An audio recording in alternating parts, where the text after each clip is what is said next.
Hello aspirants, मैं हूं उत्कर्ष और आप देख रहे हैं सिंप्लीफाइड मॉक्स। आज हम लोग पढ़ने जा रहे हैं पार्लियामेंट एंड स्टेट लेजिस्लेचर को बिल्कुल टॉपर्स के ट्रिक से। और इसके अंदर जो मैंने सोर्स यूज़ किया है वो है परमार सर के प्रीमियम नोट्स का। तो आइए फटाफट से शुरू करते हैं इस चैप्टर को। तो आप लोग देख सकते हो, सबसे पहले जो आपको ये तस्वीर, ये इमेज नज़र आ रही है, ये है हमारी नई पार्लियामेंट जो कि पीएम मोदी की सरकार में बनाई गई है। तो आप लोग इसको देख सकते हो। आगे बढ़ते हैं हम लोग फटाफट से। यहाँ पर आप लोग देखिए पार्ट 5 को, क्योंकि हम लोगों ने अपने प्रीवियस वीडियो में पार्ट 1, 2, 3 और 4 तक पढ़ लिया है। तो अब हम लोग पढ़ेंगे पार्ट नंबर 5 जो कि है पार्लियामेंट के बारे में, और पार्ट नंबर 6 जो कि है आपका स्टेट लेजिस्लेचर के बारे में। क्या होती हैं सारी चीज़ें, बिल्कुल हम लोग टॉपर्स के पर्सपेक्टिव से और एग्जाम के पर्सपेक्टिव से पढ़ रहे होंगे। तो आइए शुरू करते हैं। सबसे पहले देखिए, जो हमारा पार्ट 5 है वो शुरू होता है आर्टिकल नंबर 79 से लेकर के आर्टिकल नंबर 122 तक। तो 79 आर्टिकल क्या कहता है? 79 आर्टिकल कहता है आपका कॉन्स्टिट्यूशन ऑफ पार्लियामेंट, मतलब कि there shall be a parliament for union, यानी कि एक पार्लियामेंट का होना जरूरी है। Which shall consist of president and 2 houses to be known respectively as council of state, जिसको हम लोग राज्यसभा बोलते हैं, और हाउस ऑफ पीपल, जिसको हम लोग लोकसभा बोलते हैं। यानी कि आर्टिकल नंबर 79 जो है वो कहता है कि पार्लियामेंट का होना जरूरी है, जिसके अंदर एक प्रेसिडेंट होगा और 2 हाउसेस होंगी। हाउसेस कौन कौन सी होंगी? एक होगा राज्यसभा, एक होगा लोकसभा।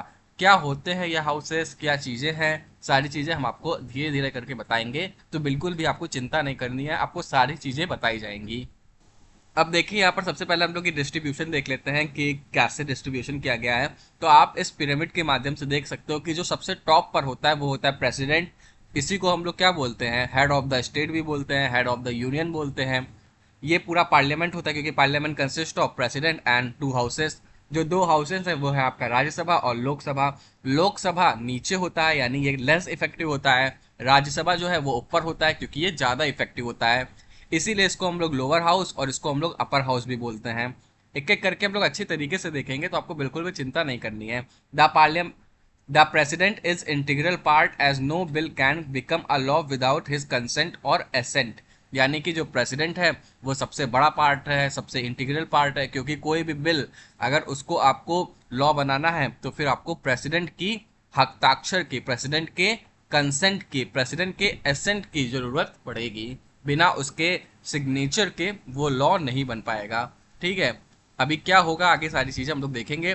अब देखिए, यहाँ पर हम लोग सबसे पहले देख लेते हैं लोकसभा क्या होता है। तो अभी मैंने आपको बताया लोकसभा नीचे होता है, इसलिए इसको हम लोग लोअर हाउस भी बोलते हैं।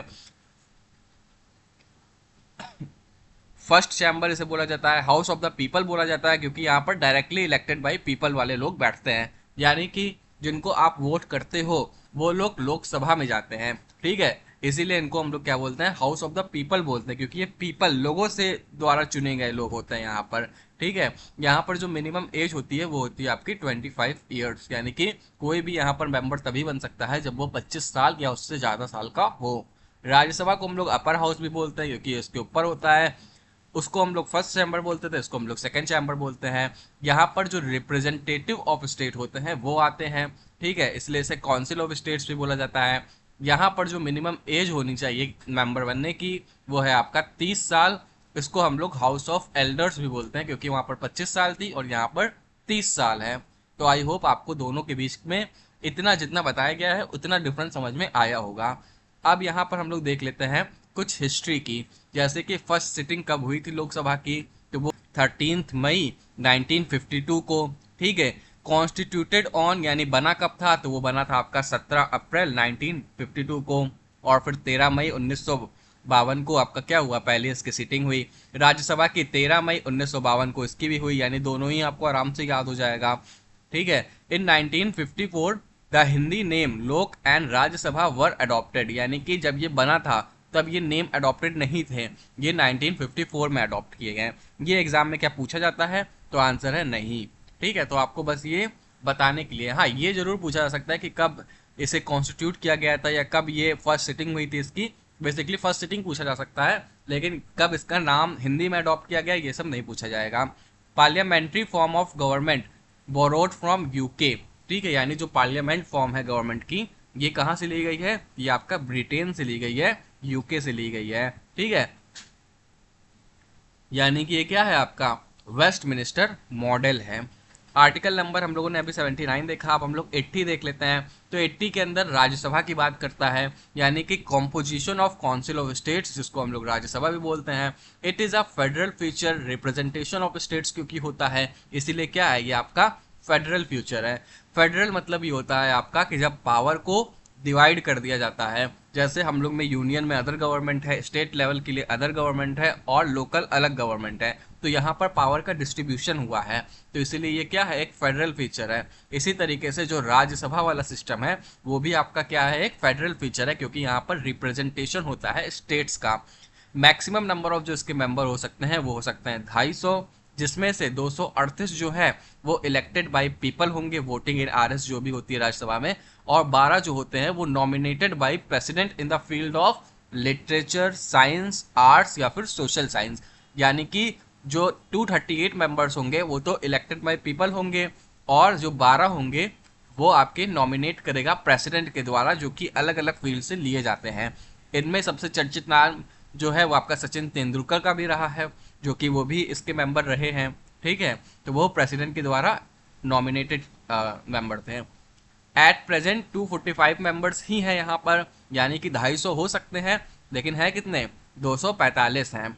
5 वेकेंट फॉर पीओके, अक्साई चीन एक्सेट्रा, यानी कि 5 को अभी छोड़ दिया गया है, क्योंकि अगर बाद में पीओके हमारा होता है या फिर जो हमारा चाइना में जो अक्साई चीन है, अगर ये सारी चीज़ें हमारे भारत में आती हैं तो वहाँ का भी तो रिप्रेजेंटेटिव चाहिए होगा, तो उनके लिए 5 सीट छोड़ दी गई है। 233 जो इसमें से हैं वो elected by legislature of states and UTs using STV through open ballot, और जो 12 हैं तो वो तो आपको पता ही है कि यहाँ पर प्रेसिडेंट के द्वारा जो है वो नॉमिनेटेड है ही हैं। यहाँ से जो 5 हैं उनको छोड़ दिया गया है, वैकेंट रखा गया है, बाकी 233 को यूनियन टेरिटरीज से और स्टेट से इलेक्ट किया गया है। अब देखिए यहाँ पर जो क्वेश्चन और पूछा जा सकता है वो ये पूछा जा सकता है कि जो रिसेंटली नॉमिनेटेड हुई थी किस फील्ड में हुई थी, या ऐसे करके भी कुछ भी पूछा जा सकता है। तो पीटी ऊषा जो है वो आपकी रिसेंटली नॉमिनेटेड की गई थी, नोन एज पायोली एक्सप्रेस। ठीक है, तो ये सोशल साइंस के जो ग्राउंड है उनके बेसिस पे, क्योंकि यहाँ पर है ना अलग अलग फील्ड, तो इस फील्ड से ये आई थी। कौन आई थी, पीटी ऊषा आई थी। ठीक है, अब यहाँ पर हम लोग देख लेते हैं अब यहाँ पर हम लोग देख लेते हैं रिप्रेजेंटेशन को। तो इनडायरेक्ट है, प्रोपोर्शनल है, एसटीवी है, यानी कि जो रिप्रेजेंटेशन होता है इतने सीट्स का वो किस तरीके से होता है। इन राज्यसभा अनइक्वल रिप्रेजेंटेशन है, जैसे कि आप देख सकते हो उत्तर प्रदेश का 31 है, जबकि सिक्किम, मेघालय, गोवा, अरुणाचल, इन सबसे बस एक ही सीट निकल करके आती है। तो जो राज्यसभा का इलेक्शन होता है ये आपका ओपन बैलेट से होता है, तो यहाँ पर इनडायरेक्ट है, प्रोपोर्शनल है, और आपका एसटीवी है, यानी कि सिंगल ट्रांसफरेबल वोट। तो यहाँ पर बस आपको इतना समझने की जरूरत है कि बिल्कुल अनइक्वल रिप्रेजेंटेशन है, क्योंकि ये रिप्रेजेंटेशन किस बेसिस पे है, पॉपुलेशन के बेसिस पे है। यूपी में सबसे ज़्यादा पॉपुलेशन है, इसलिए वहाँ पर 31 सीट राज्यसभा की आती है, जबकि सिक्किम, गोवा, इन सब में बहुत कम पॉपुलेशन है इसके कंपेयर में, तो वहाँ पर उस प्रोपोर्शन के हिसाब से सिर्फ एक सीट निकल करके आती है। Election of Rajya Sabha members taken from south Africa, यानी कि ये जो इलेक्शन होता है राज्यसभा मेंबर्स का वो साउथ अफ्रीका से लिया गया था। नॉमिनेशन जो लिया गया है, जो अभी हमने आपको बताया ना कि प्रेसिडेंट जो है वो नॉमिनेट करता है, तो वो आपका आयरलैंड से लिया गया है। अब क्या है हमारा article number 81, composition of house of the people. अभी तक हम लोग राज्यसभा देख रहे थे, अब लोकसभा देखेंगे। तो देखिए आर्टिकल नंबर 81 बात करता है composition of house of the people, यानी कि लोकसभा के कॉम्पोजिशन की। अभी तक हम लोग राज्यसभा की देख रहे थे, अब लोकसभा में देखिए जो मैक्सिमम मेंबर्स हो सकते हैं वो 550 हो सकते हैं। ठीक है, जिसमें से 530 जो है वो स्टेट्स के और 20 जो है वो यूनियन टेरिटरीज के हैं। लेकिन एट प्रेजेंट कितने हैं, 543 हैं, यानी कि 530 तो स्टेट से हैं लेकिन 13 ही यूनियन टेरिटरीज से हैं, तो कितने हो गए, 543 हो गए। यहाँ पर बात की गई है एंग्लो इंडियंस की, जो कि पहले 2 एंग्लो इंडियंस नॉमिनेट किए जाते थे प्रेसिडेंट के द्वारा। ठीक है, लेकिन इसको बाद में 104 कॉन्स्टिट्यूशन अमेंडमेंट जो कि हमारा जनवरी 2020 में हुआ था उसके बाद इसे रिमूव कर दिया गया था। तो यानी पहले 552 मेंबर्स आते थे, जिसमें से 550 तो स्टेट और यूनियन टेरिटरीज से आते थे, और 2 मेंबर जो हैं वो हमारा प्रेसिडेंट नॉमिनेट करता था। पर आफ्टर जो हमारा 104 कॉन्स्टिट्यूशन अमेंडमेंट हुआ उसके बाद ये संख्या जो 552 थी उससे 550 हो गई, और इस प्रोसीजर को रिमूव कर दिया गया। तो अभी 543 है, जिसमें से 5 जो हमारा 30 है वो स्टेट से आ रहा है और जो 13 है वो यूनियन टेरिटरीज से आ रहे हैं। यहाँ पर इनकी देखिए बात की गई है कि जो हमारा राज्यसभा है वो आपका रेड होता है और जो हमारा लोकसभा है वो ग्रीन क्यों होता है। तो जो हमारा लोकसभा है वो ग्रीन इसीलिए होता है क्योंकि जो ग्रीन है वो कहीं ना कहीं ग्रास को रिप्रेजेंट करता है, ठीक है, जमीन को, लैंड को रिप्रेजेंट करता है। और क्योंकि यहाँ पर सीधे लोग क्या होते हैं, चुन करके आते हैं, ठीक है, इलेक्ट होकर के आते हैं लोगों द्वारा, तो ये लोगों के लोग होते हैं, ठीक है, यानी कि कहीं ना कहीं आप खुद वहां पर पहुंच गए, तो वो अपने ग्रास को कहीं ना कहीं रिप्रेजेंट किया जा सके, इसलिए वहां पर होता है। जबकि जो राज्यसभा है वहां पर रेड कारपेट होती है जो कि दिखाती है लॉयल्टी को, और तो और आपके किसको, सेक्रीफाइस को, जो कि फ्रीडम फाइटर्स ने किया था हमारे देश को इंडिपेंडेंस के लिए। तो यहाँ पर ये दोनों बातें यहाँ पर की गई हैं, आप लोग खुद से पढ़ सकते हो, मैंने बता ही दिया है। इलेक्शंस एंड रिप्रेजेंटेशन, तो देखिए 28 स्टेट्स हैं इस समय हम लोग के पास। Parity among inter and intra states direct election, यानी कि क्या होते हैं, आपके जो इलेक्शंस किए जाते हैं लोकसभा में वो आपके डायरेक्ट इलेक्शन किए जाते हैं। 82 आप लोग देख लीजिए, आर्टिकल नंबर 82 कहता है री एडजस्टमेंट आफ्टर ईच सेंसस, यानी कि हर बार सेंसस होगा, और जब हर 10 साल में होता है, तो जब हर 10 साल में सेंसस होगा तो पॉपुलेशन भी कम होगी, ज़्यादा होगी, तो जैसी पॉपुलेशन होगी उस हिसाब से आप वापस से इसका क्या कर दीजिए, री एडजस्टमेंट कर दीजिए, ठीक है। तो डीलिमिटेशन कमीशन यहाँ पर बैठी थी 1952 में।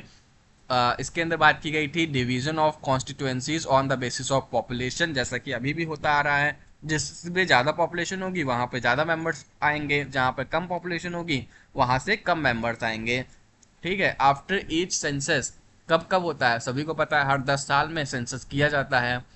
In India such delimitation commission have been constituted 4 times in 1952 under the delimitation commission act 1952, in 1963 under the delimitation commission act 1962, और इसी तरीके से 73 में और 2002 में भी हुआ था। तो ये सारी चीज़ें यहाँ पर होती रही हैं, यानी कि कहने का मतलब सिर्फ इतना है कि लोगों के हिसाब से कि पॉपुलेशन किसी स्टेट की कितनी है, वहाँ से कितने लोग आएंगे ये डिसाइड होता है। अब देखिए जो थीम है वो भी कई बार पूछी जा सकती है, क्योंकि हमारा नया पार्लियामेंट बिल्डिंग बनी है, तो यहाँ पर जो हमारा लोकसभा है वो पीकॉक की थीम पे बना है, जो कि आपको ग्रीन से याद भी आएगा, इसकी जो कारपेट होती है वो ग्रीन होती है। और जो हमारी राज्यसभा है वो कहीं ना कहीं रेड कलर की वहाँ पे कारपेट होती है, वहाँ से आपको लोटस याद आना चाहिए। तो पीकॉक और लोटस की जो थीम है उसके ऊपर हमारा जो न्यू पार्लियामेंट है वो आपका बना हुआ है। और आप ये भी जानते हो कि पीकॉक जो है वो हमारे देश का जो नेशनल बर्ड है वो है, और लोटस जो है वो हमारा नेशनल फ्लावर है। तो यहाँ तक आपको बातें समझ में आई होंगी। अब देखिए यहाँ पर क्या है, till 2000 seats were fixed on the basis of population. अब आगे बढ़ जाते हैं हम लोग, ये सब इतना ज़्यादा इम्पोर्टेंट नहीं है। और आर्टिकल नंबर 83 की बात करते हैं, duration of houses of the parliament. तो यहाँ पे राज्यसभा है no duration, not written in constitution. Duration का मतलब होता है कब तक ये जो है हाउस ऑफ द पार्लियामेंट होगी, ठीक है। तो राज्यसभा का कोई टाइम नहीं है। राज्यसभा मेंबर्स ड्यूरेशन जो होता है वो आपका 6 ईयर्स का होता है।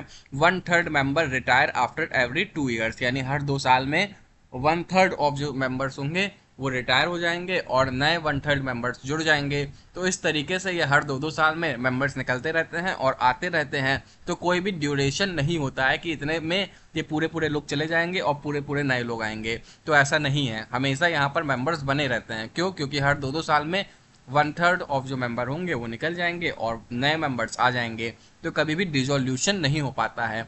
लोकसभा में क्या लिखा हुआ है, तो लोकसभा का ड्यूरेशन है 5 ईयर्स का, ठीक है। लेकिन यहाँ पर अगर नेशनल इमरजेंसी लगाई जाती है तो 1 साल के लिए और बढ़ाया जा सकता है एट अ टाइम, ठीक है। यानी कि 1 साल के लिए बढ़ गया, फिर नेशनल इमरजेंसी लग गई, फिर 1 साल के लिए बढ़ गया, तो ऐसे एट अ टाइम बस 1 साल तक के लिए आप इसकी ड्यूरेशन को बढ़ा सकते हो।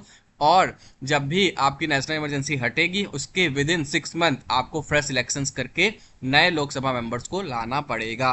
आर्टिकल नंबर 84 बात करता है qualifications of member of the parliament, यानी ये जो लोग होंगे, जो पार्लियामेंट के मेंबर्स होंगे, उनकी क्या क्वालिफिकेशन होगी। तो ये आपकी सबसे पहली बात है, सिटीजन होने चाहिए इंडिया के, यानी कि सिटीजनशिप किसकी होनी चाहिए, इंडिया की होनी चाहिए। एनी अदर क्वालिफिकेशन विच पार्लियामेंट में डिटरमाइन, यानी कि जो भी पार्लियामेंट उस टाइम पे क्वालिफिकेशन की बात करेगी वो क्वालिफिकेशन उनके पास होनी चाहिए। एज जो है वो आपकी राज्यसभा के लिए 30 ईयर्स और लोकसभा के लिए 25 साल होनी चाहिए। ये बात करता है आर्टिकल नंबर 84। 85 बात करता है sessions of parliament, progression and dissolution on advice of council of ministers. ठीक है, यानी कि 3 सेशन होते हैं, हम सभी को पता है। ये जो सेशन है उनको जो समन करता है यानी जो बुलाता है वो प्रेसिडेंट बुलाता है। इसके अंदर जो 3 सेशंस होते हैं इनके नाम होते हैं बजट, मॉनसून, विंटर। यानी कि हर महीने के हिसाब से आपके 3 तरह के सेशन जो है वो बुलाए जाते हैं पार्लियामेंट में। बजट का जो सेशन होता है वो जनरली फरवरी से स्टार्ट होता है और अप्रैल तक खत्म होता है। फिर मॉनसून सेशन जो है वो जुलाई से अगस्त तक चलता है। और जो हमारा विंटर सेशन है वो हमारा दिसंबर जो है उस मंथ में लगता है। जो मैक्सिमम गैप होना चाहिए बिटवीन 2 सेशन वो 6 महीने से ज़्यादा का नहीं होना चाहिए। मतलब 1 साल के अंदर कम से कम 2 सेशन तो आपको होने ही चाहिए। वैसे तो 3 होते हैं लेकिन 2 सेशन तो आपको रखने ही होंगे, क्योंकि जो मैक्सिमम गैप होगा वही 6 महीने से ज़्यादा एक्सीड नहीं कर सकता है बिटवीन 2 सेशंस। ठीक है। अब देखिए बेटा, कुछ टर्म्स है जिसको आपको पता होना चाहिए, जैसे कि प्रोरोगेशन क्या होता है, डिसोल्यूशन क्या होता है, एडजॉर्नमेंट क्या होता है। तो प्रोरोगेशन क्या होता है, जब भी कोई सेशन का अंत हो जाता है या फिर कोई भी सत्र, सेशन को हिंदी में क्या बोलते हैं, सत्र, उसका अंत होता है, उसकी एंडिंग होती है, तो उसी टर्म को हम लोग बोलते हैं प्रोरोगेशन। ठीक है, जैसे कि मैंने 3 आपको सेशंस बताए थे, बजट, मॉनसून और विंटर। तो ये हर सेशन स्टार्ट होते हैं और एंड होते हैं, तो जब भी एंड होते हैं तो उसी टर्म को हम लोग क्या बोलते हैं, प्रोरोगेशन बोलते हैं। नेक्स्ट है हमारा डिसोल्यूशन। तो डिसोल्यूशन तब होता है जब लोकसभा का ही क्या हो जाता है, एंड हो जाता है। यानी जब पीएम जो है वो या तो अपना इस्तीफा देगा, या फिर पीएम का टर्म कंप्लीट होगा, या फिर पीएम की मृत्यु होगी। इन केसेस में डिसोल्यूशन हो जाता है, यानी लोकसभा के जितने भी मेंबर्स हैं उन सभी का टर्मिनेशन हो जाता है। तो ये बात होती है डिसोल्यूशन की। उसके बाद है हमारा एडजॉर्नमेंट। तो एडजॉर्नमेंट होता है कि by presiding officer of the house, यानी जो प्रिसाइडिंग ऑफिसर होगा हाउस का। ठीक है, कौन होते हैं ये ऑफिसर्स अभी हम आपको बताएंगे। तो ये क्या करते हैं कि ये एंड कर देते हैं मीटिंग को या फिर सिटिंग को। तो उस प्रोसेस को हम लोग बोलते हैं एडजॉर्नमेंट। यानी कि जब presiding officer of the house meeting को या फिर सिटिंग को एंड करता है तो उस प्रोसेस को बोला जाता है एडजॉर्नमेंट। अब यहाँ पर आप लोग देख लो, जो ये मीटिंग या सिटिंग होती है उसका शेड्यूल क्या होता है। तो 11 बजे ये जो मीटिंग है वो आपकी शुरू होती है, स्टार्ट होती है। ठीक है, उसके बाद 11 से 12 बजे तक क्या होता है, क्वेश्चन आवर होता है। ठीक है, first hour of every meeting जो होती है वो क्वेश्चन आवर होती है। अब इसमें क्या पूछा जाता है, तो इसमें 3 टाइप्स के क्वेश्चंस पूछे जाते हैं। सबसे पहले start oral question answer supplementary, यानी कि ओरल क्वेश्चन आंसर किए जाते हैं। फिर अनस्टार्टेड में रिटर्न किए जाते हैं। और फिर short notice 10 day prior notice भी होती है। तो ये सारी चीज़ें प्री लंच होता है। ये सब आपको बस एक बार सुन लीजिए, कुछ याद करने की जरूरत नहीं है, ये सब एग्जाम में नहीं पूछा जाता। फिर 12 बजे से लेकर के 1 बजे तक 0 आवर होता है, यानी कि to decide the agenda of the day. Agenda मतलब कार्य सूची। ठीक है, पूरे दिन क्या होगा ये डिसाइड किया जाता है 12 से 1 बजे तक। ठीक है, और उसके बाद आपका क्या होता है, लंच होता है 1 बजे से। तो ये बातें यहाँ तक आपको समझ में आई होंगी। अब देखिए यहाँ पर एक और टर्म है जिसका नाम है एडजॉर्नमेंट साइन डाई। ये क्या होता है, तो ये जो है ये आपका प्रिसाइडिंग ऑफिसर जो होते हैं उनके द्वारा ये यूज किया जाता है। क्या होता है इसके अंदर, तो it ends the meeting without providing a date, यानी कि ये जो मीटिंग है उसको एंड कर देते हैं बिना किसी डेट को बताए। ठीक है, it happens just before the prorogation. Prorogation क्या होता है, अभी मैंने आपको बताया, जब भी कोई सत्र का एंडिंग होती है उसी टर्म को हम लोग बोलते हैं प्रोरोगेशन। तो ये जो चीज़ है ये उसके कुछ समय पहले ही, जस्ट बिफोर ही होती है। और आपका जो प्रिसाइडिंग ऑफिसर है, अगर लोकसभा है तो वहाँ पर स्पीकर होता है, और अगर राज्यसभा है तो वहाँ पर आपका वाइस प्रेसिडेंट या फिर चेयरमैन होता है। तो आई होप आपको यहाँ तक बात समझ में आई होगी। जैसे अभी अगर आप प्रेजेंट की बात करो तो जो लोकसभा के स्पीकर हैं वो ओम बिरला जी हैं, और जो हमारे राज्यसभा के स्पीकर हैं वो आपके जगदीप धनखड़ जी हैं। हालांकि इन्होंने जो है अब इस्तीफा दे दिया है। तो अभी जो वाइस प्रेसिडेंट है उनके इलेक्शन होंगे, और फिर देखा जाएगा कि कौन इलेक्शन में जीतता है, और फिर आपके जो वो हैं वो आपके जो राज्यसभा है उसके अंदर वो फिर क्या हो जाएंगे, प्रिसाइडिंग ऑफिसर हो जाएंगे, और साथ में वाइस प्रेसिडेंट तो रहेंगे ही। अब आर्टिकल नंबर 86 की बात करते हैं। इसके अंदर क्या कह रहा है, right of president to address and send messages to the house. अब जाहिर सी बात है, प्रेसिडेंट जो है हमारे वो हेड ऑफ द स्टेट है, हेड ऑफ द नेशन है, तो इनके पास राइट है, ये एड्रेस कर सकते हैं या फिर मैसेज सेंड कर सकते हैं हाउस में, ठीक है। The president may address either house of parliament और both houses assemble together and for that purpose require the attendance of members. यानी कि जब भी इन्हें कुछ एड्रेस करना होगा तो वो किसी भी, पहली बात तो हाउस में कर सकते हैं, चाहे लोकसभा है चाहे राज्यसभा है, और जब भी ये एड्रेस करेंगे तो अटेंडेंस की रिक्वायरमेंट जो है वो मेंबर्स को पूरी करनी होगी, ठीक है। The president may send messages to either house of parliament whether with respect to a bill then pending in parliament और अदरवाइज। यानी बिल वगैरह भी जो पेंडिंग होते हैं उसके रिलेटेड भी वो मैसेज वगैरह सेंड कर सकता है प्रेसिडेंट, और किसी भी चीज़ पे वो मतलब एड्रेस कर सकता है दोनों हाउसेस को। तो ये बात आर्टिकल नंबर 86 में लिखी गई है। अब special address bye the president, ये आर्टिकल नंबर 87 में लिखी गई है। यहाँ पर क्या है, यहाँ पर है मोशन ऑफ थैंक्स। अब देखिए, दो केसेस में जो हमारा प्रेसिडेंट है वो मोशन ऑफ थैंक्स देता है। पहला केस है at the commencement of first session after each general election, यानी कि जब हर बार जब जनरल इलेक्शन होती है, हर 5 साल में होती है, तो उसके बाद वो देता है। और फिर first session of each physical year में भी वो जो है हमारा प्रेसिडेंट वो मोशन ऑफ थैंक्स देता है, जो कि फाइनेंशियल ईयर 1 अप्रैल 31 मार्च तक था। आरएस काउंटिंग चैम्बर, आरएस मतलब राज्यसभा का काउंटिंग चैम्बर, यहाँ पे बात की गई है। Policies need to be passed from both the houses separately, ठीक है। यानी अगर कोई भी पॉलिसी वगैरह लाई जा रही है तो दोनों हाउसेस के द्वारा पास जो है वो किया जाना चाहिए। Session adjourned, prorogue LS plus RS, dissolve LS. यानी जाहिर सी बात है, जो डिजॉल्व है वो तो बस लोकसभा होती है, राज्यसभा तो होती नहीं है। उसके अंदर तो मेंबर्स जो हैं वो 1/3 हमेशा 2-2 साल पे जाया आया करते रहते हैं। फिर हमारा समोनिंग पावर, तो समोनिंग पावर जाहिर सी बात है प्रेसिडेंट के पास होती है, लेकिन जो एडजॉर्नमेंट पावर होती है वो आपका प्रिसाइडिंग ऑफिसर के पास होती है। प्रिसाइडिंग ऑफिसर कौन होता है अभी मैंने आपको बता दिया। फिर आर्टिकल नंबर 88 बात करता है राइट्स ऑफ मिनिस्टर्स की एंड एजी, यानी कि attorney general of respective houses की। तो देखिए, जो हमारे राइट ऑफ मिनिस्टर्स है उसके अंदर आ जाता है right to speak in Lok Sabha Rajya Sabha but no right to vote, ठीक है। Can only vote in house they belong to, यानी कि जिस हाउस में वो बिलोंग करेंगे, अगर लोकसभा के हैं तो लोकसभा में ही वोट दे सकते हैं, अगर राज्यसभा के हैं तो राज्यसभा में ही वोट दे सकते हैं, ठीक है। लेकिन उनके पास राइट टू स्पीक होता है दोनों ही हाउस के लिए। फिर हम लोग बात करते हैं attorney general of respective houses की। तो not a member of either house, यानी कि ये किसी भी हाउस के मेंबर नहीं होते हैं, but right to speak in Lok Sabha या राज्यसभा। लेकिन ये क्या कर सकते हैं, इनके पास राइट होती है बोलने की लोकसभा और राज्यसभा में। अब देखिए, आर्टिकल नंबर 89 बात करता है chairman and deputy chairman of council of states की, ठीक है। तो पहला जो इसके ना पॉइंट है वो आप देख लीजिए, ये क्लॉजेज होते हैं। तो पहला क्लॉज है आपका, वाइस प्रेसिडेंट आपका एक्स ऑफिशियो चेयरमैन होता है राज्यसभा का, यानी काउंसिल ऑफ स्टेट्स का। Not the member of either house of the parliament, यानी किसी भी हाउस का मेंबर नहीं होता है। डिप्टी चेयरमैन जो होता है वो इलेक्ट किया जाता है हाउस के द्वारा। Acting chairman in absence of chairman, यानी कि जब चेयरमैन का एब्सेंस होता है यानी वो प्रेजेंट नहीं होता है, तो ये एज अ चेयरमैन क्या करता है, एक्ट करता है। कौन, deputy chairman. He is member of Rajya Sabha, ठीक है। लेकिन वाइस प्रेसिडेंट किसी भी जो हाउस है उसका मेंबर नहीं होता है।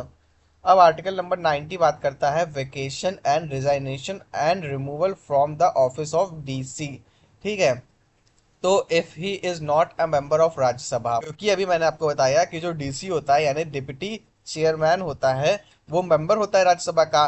तो अगर वो मेंबर नहीं है राज्यसभा का तो उसको क्या करना पड़ेगा, रिजाइनेशन देना पड़ेगा। तो resignation by writing to chairman, यानी कि वाइस प्रेसिडेंट ऑफ राज्यसभा, ठीक है। तो ये क्या कर देगा, रिजाइन कर देगा। Removal by majority of all then members of RS, यानी कि अगर किसी आरएस मेंबर्स की अगर मेजोरिटी हो जाती है इनको रिमूव कराने के लिए, तो भी इफेक्टिव मेजोरिटी के बाद ये क्या हो जाएंगे, रिमूव हो जाएंगे। In Lok Sabha removal by simple majority, यानी कि अगर राज्यसभा से अगर आपको रिमूव कराना है तो आपको इफेक्टिव मेजोरिटी चाहिए होगी, लेकिन अगर लोकसभा से रिमूव कराना है तो आपको क्या करानी होगी, सिंपल मेजोरिटी से ही इनको रिमूव किया जा सकता है। इसके बाद हमारा आर्टिकल नंबर 91 है पावर या फिर ड्यूटी ऑफ डीसी, यानी कि डिप्टी चेयरमैन की। तो when chairman and DC is absent, यानी क्या होगा, क्योंकि अगर चेयरमैन एब्सेंट होगा तो डीसी आ जाएगा, अगर डीसी भी एब्सेंट हो जाए यानी दोनों ही एब्सेंट हो जाए तब क्या होगा, तो द चेयरमैन यानी ये जो चेयरमैन होता है, जो हेड होता है, ये अपॉइंट करता है 10 मेंबर्स को as a panel of vice chairperson. तो इन्हीं में से 1 मेंबर फ्रॉम हेयर, यानी ये जो 10 मेंबर जो है वो जो अपॉइंट किए जाते हैं चेयरपर्सन के द्वारा, इन्हीं में से कोई जो है वो इनका क्या करता है, ड्यूटी परफॉर्म करता है। अच्छा, ये सारी बातें जो है वो कॉन्स्टिट्यूशन के अंदर मेंशन नहीं की गई हैं, यानी ये सब बाद में लाई गई हैं। व्हेन सीट्स आर वेकेंट, यानी क्या हो जब सीट्स ही खाली हो जाएं, तो when office of chairman is vacant and और vice president is acting as president, the duties of office of chairman shall be performed by the deputy chairman. तो अभी इसकी बात तो ऑलरेडी हो ही गई है कि जब चेयरमैन जो है वो नहीं रहेगा, वेकेंट रहेगा, छुट्टी पे रहेगा, तो फिर कौन उसकी जगह लेगा, तो उसकी जगह डिप्टी चेयरमैन लेगा। If deputy chairman is also absent, then the president can choose any member to discharge duty of RS, यानी कि अगर डिप्टी चेयरमैन भी नहीं रहेगा तो जो हमारा प्रेसिडेंट है वो किसी भी मेंबर को अपने तरीके से उसकी ड्यूटी दे देगा। Panel of RS vice chairperson, तो वो पीटी उषा जी थी जो कि हमारी फर्स्ट वुमेन थी जिनको अपॉइंट किया गया था as a panel of RS vice chairperson. Article number 92 कहता है chairman and DC not to prescribe while in a resolution for his removal is under consideration. इसका मतलब है कि जब भी उनका रिजोल्यूशन आएगा रिमूवल के लिए, तो क्या हम उनकी बात को नहीं मानेंगे? इसका मतलब है कि जब भी उनके रिमूवल के लिए कोई भी रेजोल्यूशन आता है, कंसिडरेशन में आता है, लेकिन फिर भी आप उनकी बात को मानोगे, उनको प्रिसाइड जो है वो नहीं करोगे, यानी उनकी जितनी भी बातें हैं वो जब तक वो प्रूव नहीं हो जाता, वो हट नहीं जाते, तब तक उनकी बातें मानी जाएंगी।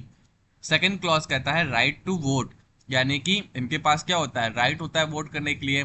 वोटिंग एट फर्स्ट इंस्टेंस भी होता है और कास्टिंग वोट भी ये कर सकते हैं। क्या क्या होता है ये देख लेते हैं। तो अब यहाँ पर क्या है, द चेयरमैन और deputy chairman has the right to participate in proceedings and speak during the consideration of removal resolution, but can only vote in first instance and not in case of a tie. यानी कि ये आपका क्या कर सकते हैं, vote कर सकते हैं। ये बात सिंपल सी यहाँ पर लिखी गई है। अब देखिए, ये कास्टिंग वोट नहीं कर सकते हैं, यानी कि फर्स्ट इंस्टेंस में तो वोट कर सकते हैं, लेकिन जब इक्वालिटी ऑफ वोट्स हो जाएगी तो फिर ये वोट नहीं करेंगे। तब कौन वोट करेगा, वो आपका करेगा पीओ, यानी कि प्रिसाइडिंग ऑफिसर। ठीक है, तो presiding officer is given casting vote, जबकि ये फर्स्ट इंस्टेंस जो है वो वाले वोट देते हैं। अब आर्टिकल नंबर 93 की बात करते हैं। आर्टिकल नंबर 93 बात करता है speaker and deputy speaker of the house of the people की। फर्स्ट स्पीकर ऑफ लोकसभा कौन थे, गणेश मावलंकर थे। Both chosen by the house with in themselves. Speaker is from ruling party. LS can choose two members of the house as speaker and deputy speaker if the office of speaker or deputy speaker is vacant. Deputy speaker is from opposition party. ठीक है, तो यानी जो speaker होता है वो हमारा ruling party से होता है, जबकि जो हमारा DS होता है यानी डिप्टी स्पीकर होता है ये हमारा ओपोजिशन पार्टी से होता है। Conventions not written in constitution, यानी ये ऐसा बना दिया गया है, अब ऐसा कुछ कॉन्स्टिट्यूशन में नहीं लिखा हुआ है। अब आर्टिकल नंबर 94 बात करता है vacation and resignation of and removal from the office of speaker या फिर डिप्टी स्पीकर।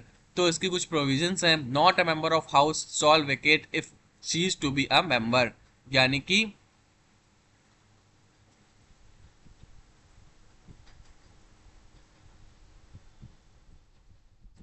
जो आपका स्पीकर होता है या डिप्टी स्पीकर होता है वो किसी भी हाउस का मेंबर नहीं होना चाहिए। अगर वो किसी भी हाउस का मेंबर है तो उसको क्या कर दिया जाएगा, वेकेट कर दिया जाएगा, यानी कि उसको उस पद से हटा दिया जाएगा। किस पद से, स्पीकर या फिर डिप्टी स्पीकर के पद से। रेजिग्नेशन, स्पीकर डिप्टी स्पीकर, यानी कोई भी दोनों नहीं हो सकता, या तो वो स्पीकर होगा या तो वो डिप्टी स्पीकर होगा। अगर वो स्पीकर है तो डिप्टी स्पीकर नहीं हो सकता, अगर वो डिप्टी स्पीकर है तो स्पीकर नहीं हो सकता। यानी एट आ टाइम वो कोई एक ही पद को फॉलो करेगा, दोनों को एक साथ नहीं कर सकता है। अगर वो आपका डिप्टी स्पीकर है और उसको स्पीकर की जगह लेनी है तो उसको डिप्टी स्पीकर के पद से क्या करना होगा, रेजिग्नेशन देना होगा। रिमूवल कब होता है, effective majority passed by the majority of then members of the house, यानी कि अगर मेजोरिटी ऑफ द मेंबर्स ये कह रहे हैं कि हम इन्हें नहीं रखेंगे as a speaker, as a deputy speaker, तो इफेक्टिव मेजोरिटी के थ्रू उनको उस पद से हटाया जा सकता है। तो ये सारी बातें यहाँ पर बात की गई है आर्टिकल नंबर 94 में। अब देखिए यहाँ पर 2 पॉइंट और लिखे हुए हैं। Speaker shawl not vacate his office until immediately before the first of the meeting. Speaker can not leave even if Lok Sabha is dissolve. तो जब लोकसभा आपकी डिसॉल्व हो जाती है तब भी स्पीकर जो है वो लीव नहीं करेगा। Can leave after the new one, यानी कि जब न्यू स्पीकर बन जाएगा तभी वो लीव करेगा। तो ये बातें यहाँ तक की गई है, बहुत ज़्यादा इंपॉर्टेंट नहीं है। पावर्स टू परफॉर्म ड्यूटीज बात की गई है आर्टिकल नंबर 95 में, कि क्या पावर होती है अपने ड्यूटी को परफॉर्म करने के लिए। तो स्पीकर एंड डिप्टी स्पीकर, इन दोनों की बात कर लेते हैं। अब्सेंट, अगर ये दोनों अब्सेंट रहते हैं तो speaker appoint not more than 10% as a panel of chairperson and among them one will preside LS. यानी कि जो हमारा स्पीकर है वो कभी भी एब्सेंट हो सकता है, तो उसके लिए वो 10 मेंबर्स को क्या करता है, अपॉइंट करता है as a panel of chairperson, जो उसकी जगह ले सके उन सब में से कोई एक। ठीक है, जब वो एब्सेंट हो तो वो बस 10% को ही as a panel of chairperson appoint कर सकता है, 10 से ज्यादा को नहीं कर सकता है। ठीक है, absent in RS speaker nominates panel of vice chairpersons। तो मतलब आप इतना समझ गए ना कि अगर स्पीकर जो है वो जाएगा तो इन्हीं 10 में से कोई एक आएगा। वेकेट, यानी कि president chooses one two preside, यानी कि अब प्रेसिडेंट जो है वो इन 10 में से किसी एक को क्या करेगा, चूज करेगा कि वो स्पीकर की जगह ले ले। Election date of speaker fixed by president. तो जो इलेक्शन डेट होती है स्पीकर की वो प्रेसिडेंट फिक्स करता है। Election date of deputy speaker fixed by speaker, यानी जो डिप्टी स्पीकर की इलेक्शन डेट होती है वो स्पीकर फिक्स करता है। फर्स्ट जो हमारे डिप्टी स्पीकर थे वो थे हमारे M.A. अयंगर। ठीक है, और since 2019 the LS does not have a deputy speaker, यानी कि 2019 के बाद से 2019 से एलएस में कोई भी डिप्टी स्पीकर नहीं है। तो ये एक बड़ी बात है जो आपको समझनी है।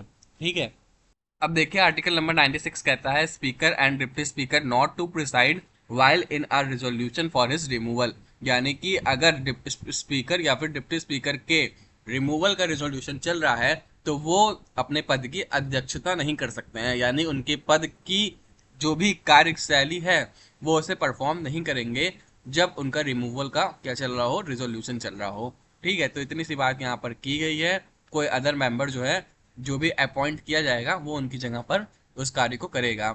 सैलरी एंड अलाउंसेस की बात की गई है 97 में, of chairman and deputy chairman and the speaker and deputy speaker decided by parliament, यानी ये जितनी भी सैलरी और अलाउंसेस होंगी ये सभी पार्लियामेंट जो है वो डिसाइड करेगा। 98 नंबर आर्टिकल कहता है सेक्रेटेरिएट ऑफ पार्लियामेंट की। तो यहाँ पर क्या लिखा हुआ है, president appoint secretariat on advice of speaker of the house, यानी कि जो प्रेसिडेंट है वो अपॉइंट करेगा सेक्रेटेरिएट को स्पीकर ऑफ द हाउस के एडवाइस से। ठीक है, तो ये कौन लोग होते हैं, ये हमारे आईएएस ऑफिसर्स होते हैं। ठीक है, और जो हमारा स्पीकर है वो लोकसभा स्पीकर होगा और राज्यसभा का चेयरमैन होगा। तो इन्हीं के एडवाइस से लिया जाता है। आर्टिकल नंबर 99 बात करता है ओथ और एफर्मेशंस की।